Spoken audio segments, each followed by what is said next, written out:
Oh, the dreaded bar chords. They're like the vegetables of the guitar world. Nobody really wants to deal with them, but they're good for you. In this episode, we'll be diving into some tips and tricks to help you say goodbye to your bar chord struggles. So stay tuned. Hello and welcome, friends. Today's episode of the Play Guitar Podcast is here. I'm Lee, and this is the podcast that's determined to make you a better guitar player. No matter if you're just starting out or you've been playing for years, this is the show that will help you become the guitar player that you always wanted to be. If you are new here, make sure you subscribe to the podcast and check out the description for all of the links from the show. Okay, this has been a cool couple of weeks here. We've been doing the private podcast as an extension of this main podcast here. Before we dive into today's episode, I want to give a quick shout out to the dedicated listeners, the super fans who have come in and joined the private podcast and are hanging out with me all week. I want to thank you for being there. Thank you for your support of this show too. It's a great way to support the show and we need it. But for those who are new to the show, what this is the private podcast. It's an exclusive membership that it provides even more in-depth insights, some practical tips to help you grow as a guitar player. You get extra episodes, you get tutorials, resources. We have membership Mondays, off-topic Tuesdays, and the rest of the week, we have some exciting episodes that deal with this subject that's on the main podcast. Today, Wednesday, on the private podcast, we'll be unleashing the full potential of bar chords. This is tips and tricks to help you master them like a pro, and bar chords unleashed. Thursday, it's all about overcoming the mental blocks that people have with the bar chords. We're going to break them down. We're going to troubleshoot them, and we're going to stay motivated as we play them. And then on Friday, we're going to be adding some stuff, adding some flavor, adding some creativity to your playing with something called bar chords on fire. So Friday's going to be fun.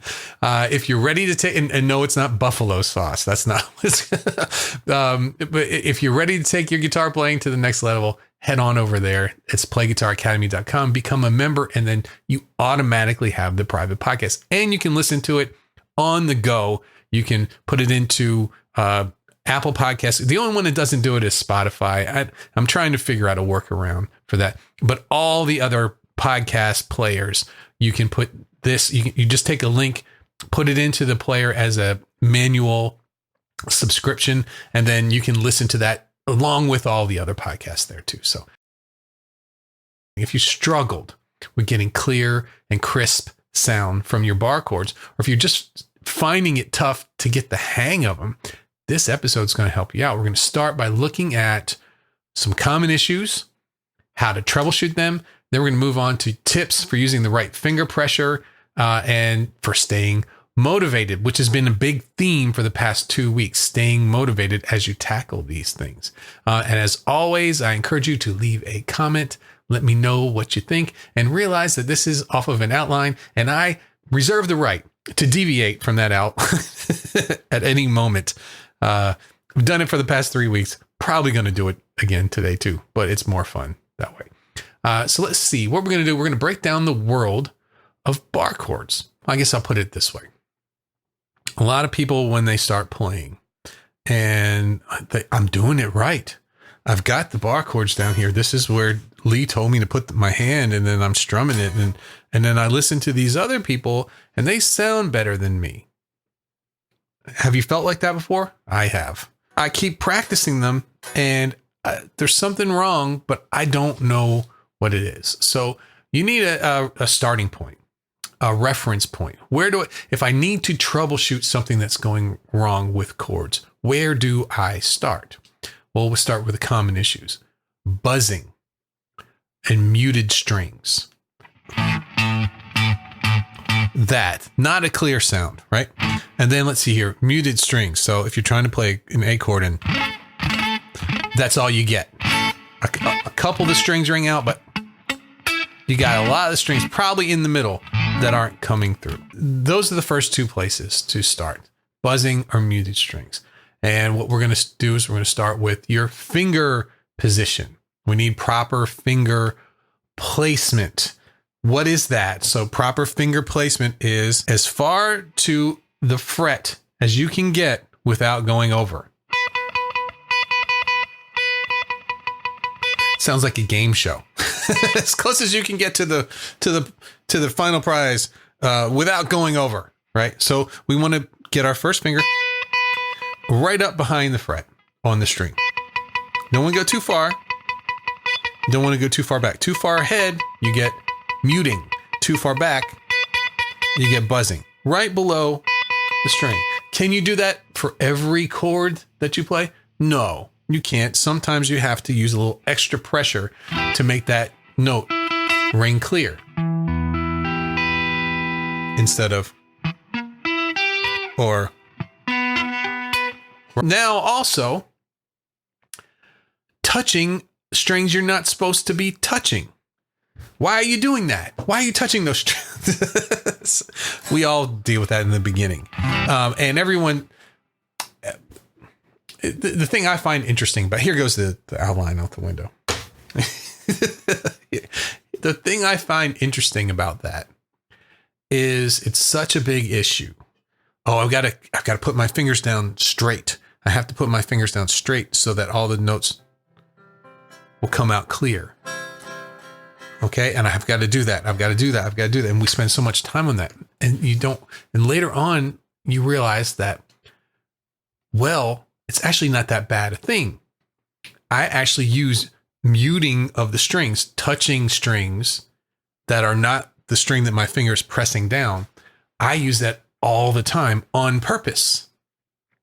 So the thing that you do in the beginning where you accidentally touch those strings and bad, don't do that. Bad. Well, you know what? I use it all the time, but you have to do it intentionally. Sometimes on the chord, there are some strings that you don't want to hear, and you may not have the time to be very intentional with your picking.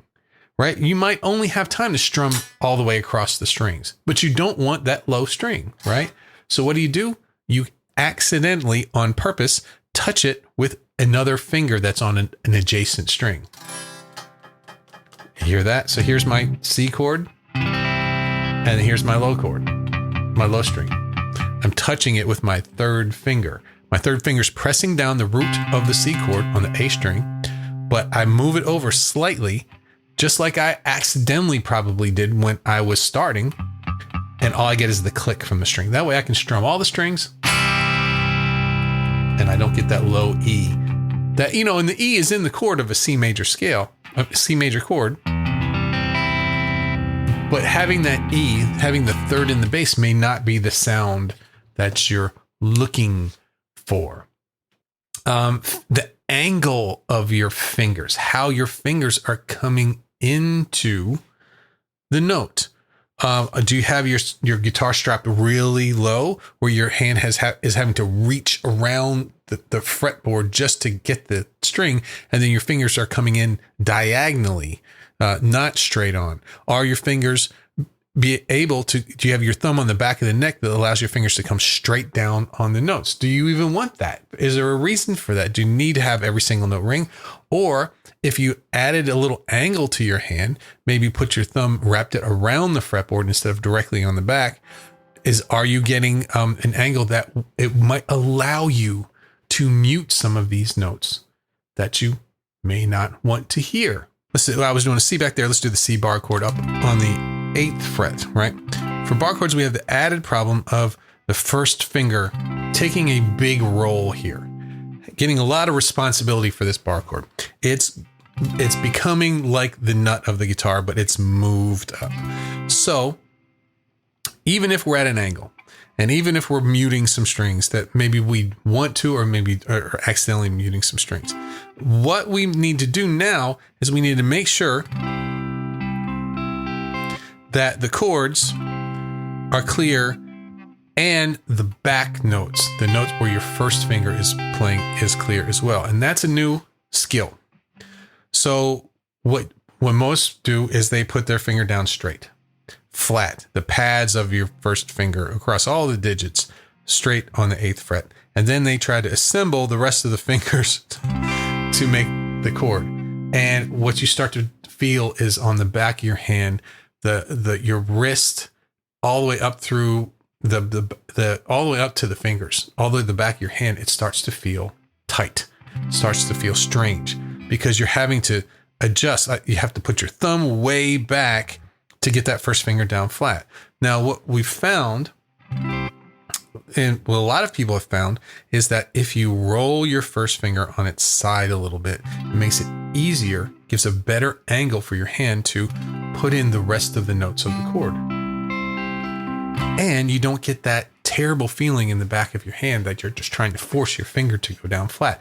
Your finger doesn't have to go down flat. What will happen is you will have to build some calluses a little bit more on the side of your first finger for barring that down. Let's talk about the setup of the guitar.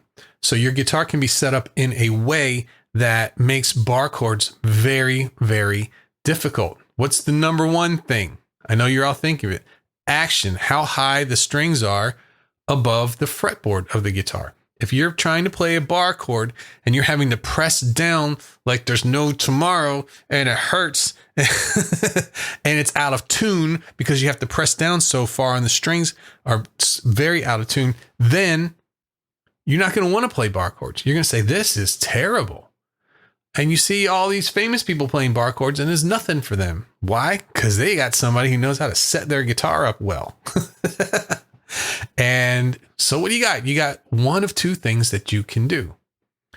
And we talked about this a few weeks ago. One of my students didn't realize that his guitar was holding him back. So what did he do? He took the guitar to someone who knew how to set the guitar up properly. And now he's not fighting his guitar. His guitar is supporting everything that he wants to do. So getting that action down. And remember, it's both sides of the strings. Like we said, was it last week? I think it may have been a few weeks ago. Not only the bridge has to come down, but the nut has to come down. The bridge is easy. We've got little Allen wrench things where we can lower the strings down, but the nut will have to be physically altered to be able to do that. But once you have your nut height right, man, things get easy, especially for bar chords. Putting that first finger and barring all the way across the strings. If you've got, let's see, these strings are 9.5s. They're pretty light strings, not the lightest, but they're pretty light strings. With a low action, and the nut height, the slot height is set, and the bridge saddle height is set. It is nothing to press down these bar chords. It is just as easy as playing open position chords. Checking for fret wear as well. Sometimes we talked last week about, hey, you find a guitar, maybe it was 2 weeks ago. You find a guitar at a pawn shop and it's worn down in just one place of the guitar. Well, if you've got a guitar that's like that, the rest of the guitar is fine, but whenever you go to the 5th fret and you try to do a bar chord there, the notes won't come out. It works everywhere else, but not there. Think about it.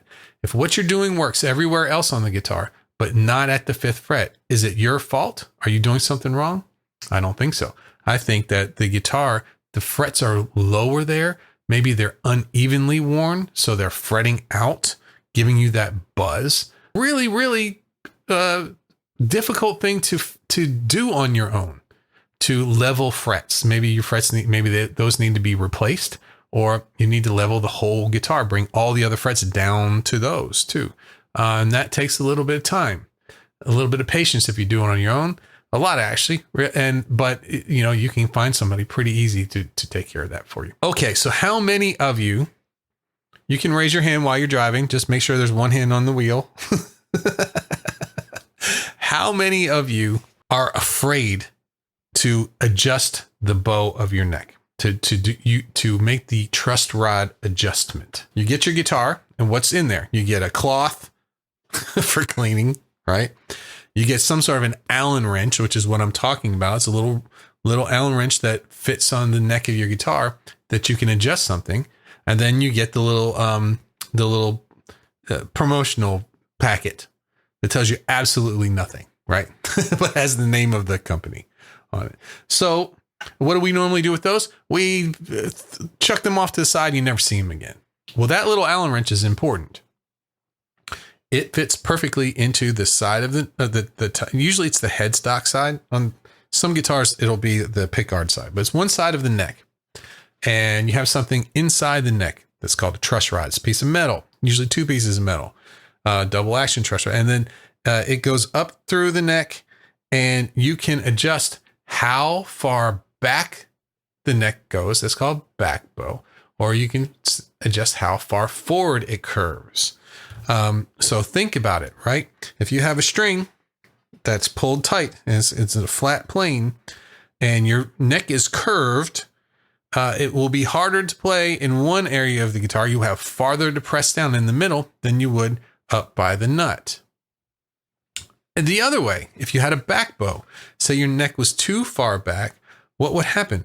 Well, if you, the more you kind of puff the center out of the neck, the more it goes forward, the more those strings are going to lay flat on those frets, and you'll get every note will sound like that, right? So getting that angle of the neck getting it wrong can ruin your bar chords. It can make it very difficult to play if you have too much forward, and if you have tons of back bow the other direction, all the notes will just sound muted and fretted out. You have to get that correct, the correct angle. Now, most times the neck is pretty straight. Humidity changes, weather changes, dropping the guitar, changing strings on the different tension on the neck and the bridge. All these things can affect it, and it may not affect it much, but enough to affect your playing. So you need to learn how to change the truss rod adjustment. And most people are afraid they're going to break it. That's what I hear all the time. I'm afraid I'm going to break the neck. No, you're not. They wouldn't give you the Allen wrench if it wasn't something that you could do. And what's really neat about it is if you can't mess it up. If you go too far, you just loosen it and then put it back the neck to where it was. Just remember how many turns that you did. So let's talk about these bar chords. So we've talked about the finger placement and all those things. We've also just talked about the actual setup of the guitar. How can we improve accuracy with our bar chords? That is slow, deliberate practice, just like every single thing in this kind of the past 4 podcasts. Slow, deliberate practice. This isn't a race. We want to get it right. Okay. Use your metronome. Practice going back and forth between these chords. Strengthen your hand. This is the thing, especially if you're an acoustic player. Bar chords are tough, right? You have acoustic players, so your action's a little bit higher. Your strings are usually a lot heavier gauge. There's a lot more tension on the strings. So building your fingers and your hand strength up so that you can use the right finger pressure to avoid buzzing and avoid muted strings. Minimum pressure on your bar chords. So what does that mean? Say you've built, here's a good example. So you're an acoustic player and you've been playing acoustic for years and you've got some good hand strength. And then all of a sudden you heard an electric guitar player that you thought sounded great and you want to do that. Maybe it might be Mark Knopfler. You say, I want to do Sultans of Swing, right? I want to play that. Then you take that strong hand that you're used to playing that guitar and you go and you buy a Stratocaster so you can sound like Mark Knopfler. And all of a sudden it's so easy to play, but you're still pressing down just as hard. What happens? Hear that? You press down too hard, sourness. Your notes go out of tune. Why is that? Well, there's a distance between the top of the fret and the fretboard, and you're pushing that string down to the fretboard, and sometimes so hard you're even sliding it across the fretboard. Taking the strings out of tune can ruin your bar chords. They'll sound horrible. So you need to learn what is, for each guitar that you play, what's the minimum pressure that you need to use to get the note to sound right. Too much pressure, if you use the maximum pressure, it's going to be out of tune. Less than the minimum is going to fret out. Another thing you can do is use partial bar chords. What's a partial bar chord? Well, do you remember when you learned the F chord? Right? And you learned F all the way across the guitar. And then what happened? One day you came across another song and it showed you something that looked like that F chord, but was only on the top 4 strings. And guess what? It worked just as well. Here's the full F and here's the half F. It cuts through actually sometimes a little bit better if you've got a dense mix that you're trying to cut through with. So using partial bar chords, limiting yourself to maybe the top 3 strings, the top 4 strings, or the bottom 3 strings too, can really open up your bar chord playing too. And might be if you have a guitar that's tough to play all 6 strings in the bar chord, it get you to a place where you're still playing the chords, and then you can build hand strength up over time. How many people have used a capo? Raise your hand. Keep the other hand on the wheel. Thank you. And capos, I used to think they were cheating. And then I realized that there's some sounds that you can get with capos that you cannot get any other way. With a bar chord, you need that first finger to act as the new nut. And what the capo does is it gives you that. It's like a movable nut across the guitar. But what ends up happening is you free a finger up there. So instead of only being able to use 2 or 3 fingers, you can use all 4 of your fingers to create chords that you couldn't do there. Plus, it has a little bit stronger sound to me. A capo that's tightened just enough has a little bit of a stronger sound than a bar chord does, but using your finger there too. So that's an alternative to bar chords. You can use finger strengthening exercises, finger picking patterns as well. So let's talk about the frustration of bar chords. This is big for some people. Some people don't think it's a big deal. Other people, it's huge. It makes you feel unmotivated to pick up your guitar when you know I have difficulty with bar chords and the music that I want to play uses bar chords all the time. It's a disconnect. I don't want to do that because they're tough. So how do you stay motivated while you're learning bar chords? Well, as like everything we've said this month, break it down into smaller steps. Don't try to jump from where you are to playing the song. That's trying to skip. That's trying to skip ahead, and you're missing skills that you need that you'll use for the rest of your life. Start with simpler chord shapes and gradually increase the difficulty. You can do half bar chords, right? The top 4 strings. Take breaks with these things. Don't try and force these difficult bar chords every day and get burned out by doing them. Play them for 2 days and then take 2 days off. Play them for another 2 days and take 2 days off. You were building hand strength and arm strength too. Burnout is a real thing. No one thinks it's going to happen to them. And it does. And actually, if you force yourself to do these things so hard, you can physically injure yourself. So remember, be smart about this stuff. Find something else to work on. Don't work on bar chords on that 3rd day. Put it down for a little bit. Another thing we can do as far as staying motivated is inspiration from other players. Watching videos of guitar players playing bar chords. See those videos.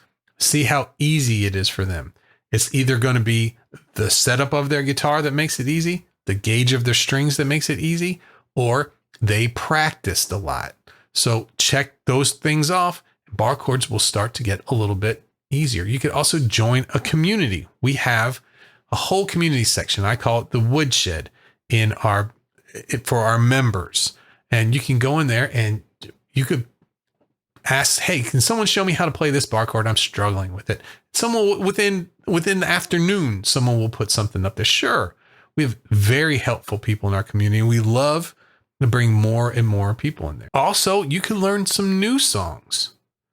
Stop trying. If you got a song that's using a bar chord that's tough for you, you might want to put that down for a while. Play some other songs that have bar chords in that are more at your level. So you can get a win and feel good about that. And then maybe by then you'll have added some skills that will make it easier to play that difficult song as well. And make sure that you record yourself so you know that you're making progress. And then when you finally reach your goal, don't just forget about it. just, oh, I finally did that song. Now on to the next one. No. We're going to celebrate. You're going to take yourself out to eat. I can play bar chords now. That's a skill that I need to do what I want to do. We're going to make a big deal about it. So I hope you recognize some of yourself in what I talked about today. I hope you found these tricks that I'm giving you to master your bar chords helpful. Just remember, troubleshooting your common issues, use the right finger pressure, staying motivated. These are all important factors in becoming a proficient guitar player who plays bar chords. I'm going to call it That's a Wrap. Thanks for tuning in today for the Play Guitar Podcast. Don't forget to hit the subscribe button below to stay updated on the latest episodes. Consider leaving a review on Apple Podcasts and iTunes. And don't forget, if you're ready to take your guitar playing to the next level, if this is something you're interested in, we're going to deep dive into this for the next 3 days on the private podcast. And then we'll have some fun the beginning of next week. So lock in your membership to the Academy today so you can become a super fan and get exclusive access to my private podcast where you learn directly from me and get a lot more fun and interesting guitar infotainment right there in your online home base for guitar. I'll see you over there. Thanks for listening, and I'll see you next time. Bye-bye.